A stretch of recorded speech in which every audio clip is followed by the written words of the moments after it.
au fond, quand on veut communiquer avec nos participants, si on veut s'assurer qu'ils reçoivent notre communication, c'est ça que tu te demandais, hein? Dans le fond, si je résume, là, tu te demandais, je veux être certaine qu'ils reçoivent, si je mets juste ça dans le flux, est-ce qu'ils vont recevoir la notification? Les gens qui ont désactivé leur courriel, désactivé leur notification, ils ne recevront rien.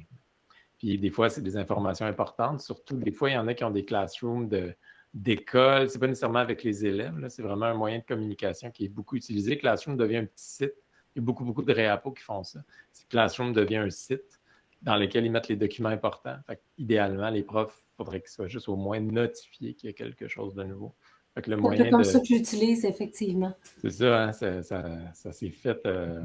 ça s'est beaucoup propagé, cette façon de faire-là, qui est très bonne, dans le fond. Les gens, ils sont déjà beaucoup sur Classroom. Fait que, tant qu'à avoir le Classroom de plus, ça unifie les choses. J'aime bien ça. Au lieu de les envoyer sur un site externe ailleurs. Fait que dans le fond, le plus simple, c'est de venir dans la section participants, cliquer sur le crochet, d'aller dans Action, puis envoyer un email. Je ne le ferai pas. Ce cours-là, il y a 735 personnes qui sont encore inscrites, fait que je ne peux pas faire. C'est peut-être pas le meilleur exemple, mettons, pour envoyer un courriel, mais si je m'en viens ici. En passant, ça, c'est un problème. S'il y a plus que, je ne sais pas la limite exacte, mais si tu as plus que 100 personnes, ben c'est comme si c'était bloqué par Outlook. Parce que c'est comme si c'était... pour le système, ça agit un peu comme du spam. T'sais. Fait que moi, je ne pourrais pas dire je m'en vais là, j'envoie un courriel à partir de. Parce que ce que ça fait, ça ouvre Gmail. En allant dans participant ici, je vais le faire, on va le voir tout de suite. Fait que je fais envoyer un email. Puis là, ça ouvre la boîte de Gmail. Puis là, normalement, si, mettons, je l'avais ouvert avec ma gang de tantôt de 735 personnes, mais ce serait 735 personnes en CCI comme ça, tu sais. Puis ça agit comme du spam pour le système. Il y a quelque chose qui bloque automatiquement. Ils sont automatiquement mis en CCI, si je comprends bien. Oui, tout le monde est en CCI parce que, tu sais, à la base, c'est construit pour les élèves, pour les parents. Puis, on pourrait inclure les parents là-dedans, mettons. T'sais. Puis, ça enverrait ça à tout le monde, autant aux élèves qu'à leurs parents. Puis, tout le monde est en CCI pour pas qu'automatiquement, tout le monde se retrouve avec l'adresse de tout le monde. Parce que j'ai remarqué ça en faisant l'atelier Classroom, mais les élèves ne voient pas jamais dans Classroom l'adresse courriel des autres élèves. Ils peuvent voir leur nom, ils peuvent voir des choses comme ça, mais ils ne voient pas, leur adresse courriel, dans le fond. Ils voient juste le nom complet des élèves. Fait que, quand tu vas dans participant pour les élèves, ils voient les autres élèves, mais ils ne peuvent pas rien, ils ne peuvent pas agir là-dessus. Ils ne peuvent pas, mettons, collecter l'adresse courriel et l'utiliser, mettons, à mauvais escient ou quelque chose comme ça. Fait que ça, il y a une petite protection là-dessus qui est quand même le fun. Fait que c'est ça, tout le monde est en CCI justement pour cette raison-là, pour être certain que personne ne le voit. Tout ça, ça se fait automatiquement. Fait que tu as juste à faire ton courriel normalement. Pas besoin de rien mettre dans A. Tu fais objet, puis tu écris. Là, mais tout le monde le reçoit. Ça, tout le monde qui reçoit un courriel Outlook, ben, va recevoir normalement. Là, et tout le monde va finir par le voir là, parce que c'est un courriel. Par défaut, le A, ça va être à moi c'est moi qui vais le recevoir, j'imagine? Non, mais en fait, en l'envoyant, on n'est pas obligé de mettre à quelqu'un. Ça peut être juste en CCI, dans le fond, puis l'envoyer. Il est déjà prêt à envoyer. Si ce n'était pas le cas, le bouton il serait grisâtre en bas. Fait que si jamais on pense qu'on a fait une erreur, si le bouton est bleu, c'est qu'on peut l'envoyer. Parfait. Ça va fonctionner. C'est le fun là-dedans parce qu'on n'a pas à recopier rien, pas besoin de recopier d'adresse courriel. C'est vraiment, vraiment une manière rapide de communiquer. Moi, je m'en servais, j'utilisais toujours Classroom. En classe avec les élèves pour n'importe quelle raison. Puis je vais effacer mon courriel. J'utilisais toujours Classroom, puis je communiquais, j'avais rentré les tuteurs légaux, mes parents, tout ça. Puis je leur envoyais souvent des courriels quand on allait à la piscine, quand on faisait une sortie, quand j'avais un rappel à faire, mais là, j'envoyais un courriel comme ça. Là. J'avais juste à venir ici, puis là, ça partait. Ça vaut la peine de le mettre en place. Ça m'amène à l'autre question. On a reçu une autre question de... J'aime ça, je me sens comme à télé quand je dis j'ai reçu une question de Guy Lévesque. Et Guy me demandait. Salut s'il nous écoute. Oui, c'est ça. J'espère que je vais y envoyer à la fin de toute façon. Fait que c'est sûr qu'il va nous écouter. Bonjour Guy, merci pour ta question. C'est une proposition d'un réapo. Je pense que c'est Pascal Lauzon qui m'a proposé de d'envoyer un formulaire de questions avant. J'ai dit, c'est vrai, c'est Ouais. comme ça, les gens qui ne peuvent pas assister, ils peuvent quand même avoir réponse à leurs questions comme ça en lot. Je trouve ça bien, puis tout le monde peut en profiter après. Donc, c'est ça, il se demandait, je vais l'afficher sa question. Il dit, je peux être présent, mais je veux bien l'enregistrement, justement. J'ai créé les classrooms, inviter ses élèves, c'est fait, tout ça, c'est réglé, c'est génial. C'est tout le temps la poutine du début de l'année, inviter ses élèves, tout ça. Il dit, cette année, j'ai pratiquement aucun parent d'inscrit. Les parents, ça ne s'inscrit pas automatiquement. C'est pas lié avec notre système, là, comme GPI, mettons, qui met tout ça en place ensemble. Fait que, le message qui reste, c'est le fameux message gris, là, inviter des tuteurs légaux comme ça, là, inviter des représentants légaux. Là, d'autres qui ont essayé, mais la réponse obtenue, c'était vous n'êtes pas autorisé. Bon, ça, c'est pas supposé arriver, mais je vais y revenir. Doc, qu'est-ce que je n'ai pas fait ou qu'est-ce que je peux faire? Et dois-je les inviter un à un? Puis il y a une deuxième question, c'est que voient les parents? C'est un peu toute la question des tuteurs. Là, au fond, tout simplement, pour les inviter, on clique ici, puis il faut l'ajouter. Et oui, il faut l'ajouter un à un. On n'a pas le choix, il n'y a pas moyen de copier une liste, puis d'associer les bons parents aux élèves, puis let's go, puis d'envoyer ça. Il n'y a pas de moyen rapide je ne sais pas pourquoi ça prend du temps comme ça. Il n'y a pas de lien avec Mosaïque, finalement. Non, il n'y a pas de lien avec Mosaïque. Google l'offre, ce lien-là. On pourrait, mettons, l'avoir, mais c'est des choses, c'est basé un peu sur des systèmes américains qui ne sont pas tant utilisés ici. C'est pas que Google ne veut pas, puis empêche ça, c'est plus notre système québécois. On n'est pas là. Ce serait beaucoup, beaucoup de travail pour peut-être pas tant de résultats. C'est pas, en ce moment, c'est pas dans les cartes du tout. C'est pas que ça n'existe pas, mais c'est vraiment pas disponible. Donc, la réponse, c'est on faut les inviter un par un. Cela dit, moi, j'en faisais une activité de début d'année. Parce que une fois que c'est fait, on peut inviter 2, 3 tuteurs légaux par élève. Il n'y a vraiment pas de problème avec ça. Il ne faut pas choisir entre papa et maman, par exemple. Comme ici, j'ai ma collègue Judith qui s'était mis tutrice de cet élève-là, de ce faux compte-là. Mais au fond, il faut les faire un par un. Mais une fois que c'est fait, si, mettons, dans un monde idéal, là, en première année, les élèves, ils rentreraient le courriel on rentrerait les courriels des parents, puis ce serait fait pour après ça tout leur cheminement scolaire jusqu'en secondaire 5. À chaque année, en retournant dans le classroom, peu importe si c'est un nouveau cours ou pas, ben, le tuteur Lego est déjà associé. D'habitude, les gens ne changent pas leur adresse courriel si fréquemment. Fait que c'est bon pour des années. Ça, il n'y a pas de problème. Comme Judith, elle a rentré son nom là il y a 2 ans, puis son nom est encore là. Elle continue d'être la tutrice légale de cet élève-là, par exemple. Et ça dure dans le temps. Fait que c'est normal qu'en secondaire 1, on se retrouve avec pas tant de tuteurs légaux. Et, mais une fois que c'est fait, ça va être fait pour tous les collègues. Ça va être fait pour tous les cours, tous les collègues instantanément. Fait que si un enseignant de 6e année l'a rentré, oui. même si ça change d'école, ah oui, ça n'a aucun rapport avec les écoles. Parfait. C'est vraiment associé au compte. Génial, dans le fond, Google, il voit, c'est cet élève-là, il est inscrit dans ce cours-là, mais c'est son parent. Fait qu'en allant en participant, on voit tout de suite le lien avec le parent. Fait qu'au fond, plus le temps va passer, plus les parents vont être rentrés, moins il va en avoir invités des représentants légaux, là, des élèves qui n'ont pas encore de représentants légaux. Mais c'est vrai que c'est du travail. Mais moi, justement, j'en faisais, mettons, je mettais mes élèves en activité. Puis ensuite, c'était un par un. C'était un devoir. Il fallait arriver avec l'adresse courriel du parent. Il fallait qu'il y ait. J'essayais que ce ne soit pas ma tâche.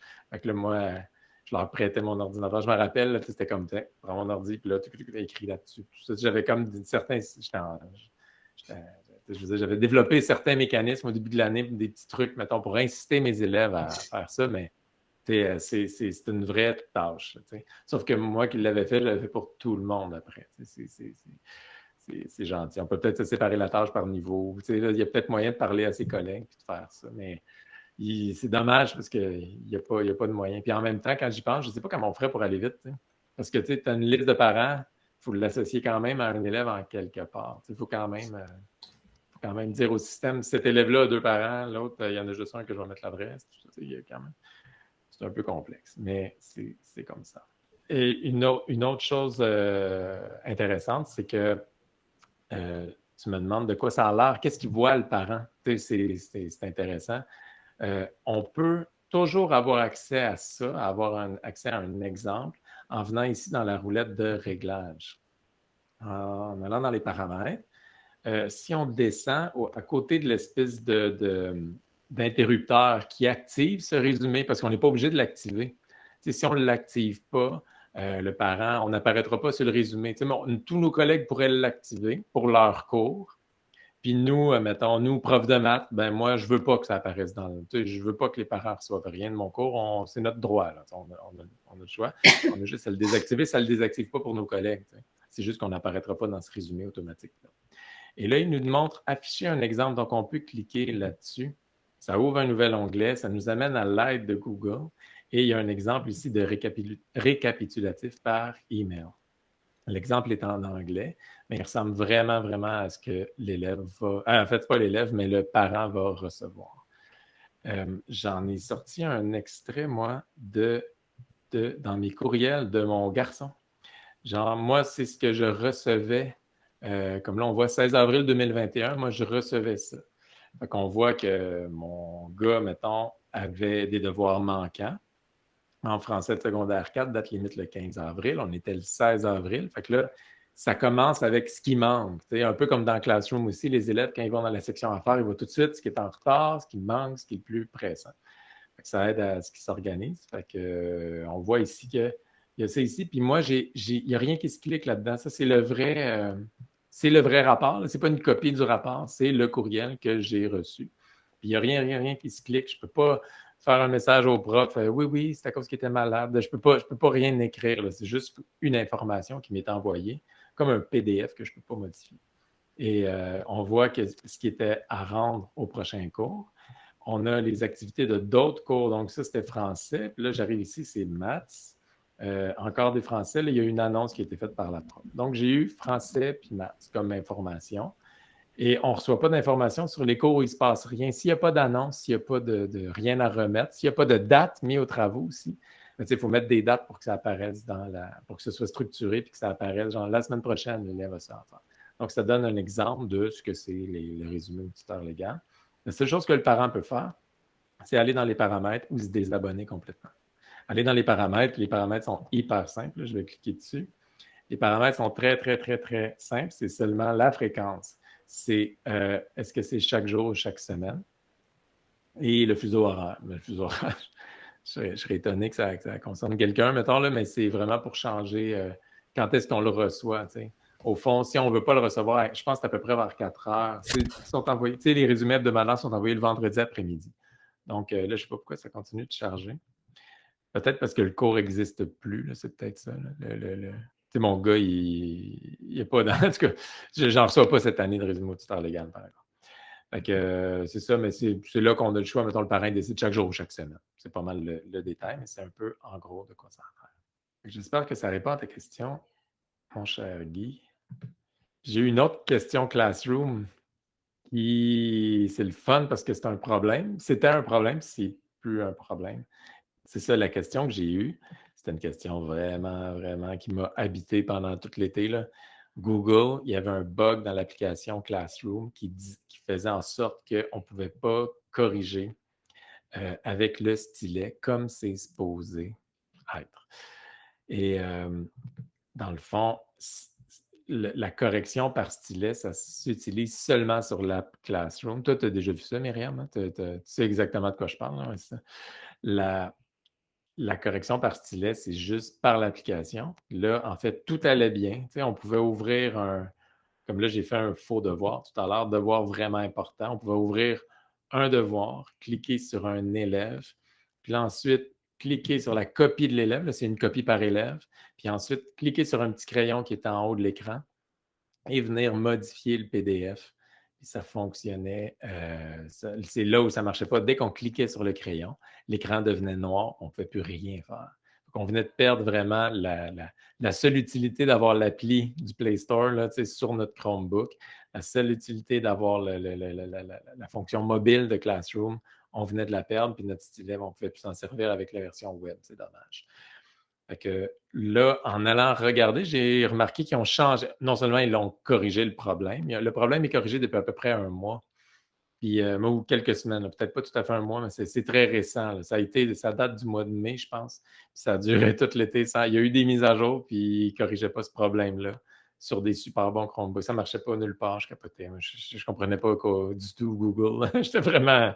Ça me semble pas... en tout cas, c'est votre... en tout cas, j'étais vraiment, vraiment dépassé. Puis là, je leur avais écrit, je n'avais pas de nouvelles. C'est comme écrire à Google, c'est comme écrire à Dieu le Père. Là. On ne sait pas où ça s'en va, qu'est-ce qui se passe. Mais en tout cas, là, en y retournant, je me suis rendu compte que maintenant, c'est une petite icône comme ça ça reproduit l'icône qu'il y a sur le clavier des Chromebooks pour utiliser le crayon. C'est bien. C'est encore plus clair, je trouve. Il est là, il flotte, tout ça. Donc, on peut l'utiliser comme ça en cliquant dessus. Ben, ça devient pas noir. Là, on peut faire nos corrections comme ça. C'est vraiment mieux fait qu'avant, c'est mieux présenté, là, c'est plus moderne, c'est plus en lien avec le reste de l'interface. Donc, au fond, on a tous nos outils qu'on peut monter. Là, on a plein d'options. Efface, surligneur, marqueur, écrire avec du texte aussi, puis on peut zoomer.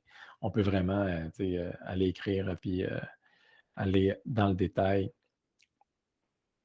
Est-ce qu'on est obligé d'être dans l'application ou ça peut être en ligne aussi? C'est seulement encore dans l'application? C'est seulement l'application est en ligne. Mais je veux dire, tu as raison, la version en ligne, là, elle n'a pas ça du tout. On peut pas, on va ouvrir le travail, mais c'est la visionneuse de travaux qui va ouvrir. La visionneuse là, avec la colonne, puis nulle part, tu as l'option pour. Ce serait génial si c'est intégré, puis que là, en ligne direct, on aurait comme tout unifié à la même place. Tout à fait. Mais on ne peut pas. Comme là, ce qu'on n'a pas sur la version mobile, puis je le dis, mais je ne l'ai pas vérifié aujourd'hui, mais ils n'ont pas annoncé que c'était arrangé. Ce qu'on n'a pas, c'est la grille de correction des travaux. Ce serait, si tu utilises la grille de correction, puis en plus le stylet, il faut que tu sois j'ai une vidéo là-dessus, il faut que tu sois en split screen. Là, tu peux ouvrir la version mobile puis la version web. Puis là, tu es en moitié de l'écran, tu utilises ton crayon, l'autre moitié, tu utilises la grille de correction. C'est un peu... ça pourrait être mieux. Là, ça, ils ont annoncé qu'ils travaillaient là-dessus, c'est clair. Là. Quand tu vas dans l'aide, ils disent on le sait que ça ne marche pas mobile. Mais à mobile à l'affiche, mais on ne peut pas cliquer pour changer la note. C'est vraiment dommage. C'est ça, quand c'est terminé, je fais enregistrer, puis ça vient se rajouter en PDF dans le devoir de l'élève. Ils ont changé un peu l'interface de l'application Classroom. C'est plus. C'est encore trop d'espace pour pas grand-chose. C'est une drôle de manière, mais on a le document original de l'élève qui n'est pas changé, puis mon PDF qui contient toutes mes corrections. Si, comme prof, moi, je suis en train de corriger, là, je peux juste comme bouger mon doigt, puis changer de. J'ai fait ça comme ça avec mon doigt, puis ça vient tasser l'écran, puis j'arrive à l'autre élève que je peux corriger. Je peux me naviguer entre mes élèves comme ça. Puis je ne suis pas obligé d'envoyer la note tout de suite. Je peux mettre la note, là, mettons, ça vaut 80. Puis je ne suis pas obligé de mettre la note comme ça. La note reste là, elle s'enregistre. Dans le fond, je peux quitter Classroom, revenir dans une semaine, ça va être encore à 80 en brouillon, même si je ne l'ai pas envoyé à l'élève. C'est vraiment pratique, ça. On peut corriger tranquille, puis envoyer tout, libérer les notes d'un coup à tout le monde, là, sans avoir peur de rien perdre. Fait que, je ne sais pas, là, si ça ne fonctionne pas, personne inconnu qui a posé la question, personne dont je ne connais pas le nom qui a posé la question. Si ça ne fonctionne pas, ce qu'il faut faire, c'est aller dans le Play Store pour être sûr d'avoir la dernière mise à jour. À la fois, en fait, on peut faire sa mise à jour en venant ici. J'ai cliqué sur l'heure en bas, là, en venant ici dans la roulette et en venant à propos de Chrome OS, c'est là qu'on vient rechercher les mises à jour pour être sûr d'être sur la dernière mise à jour de Chrome. Et sinon aussi, on peut aller dans le Play Store. Donc, je peux être sur la petite loupe et j'écris Play Store. Et en venant dans le Play Store, là, on peut rechercher les mises à jour dans le fond. Il y a moyen de, si on vient...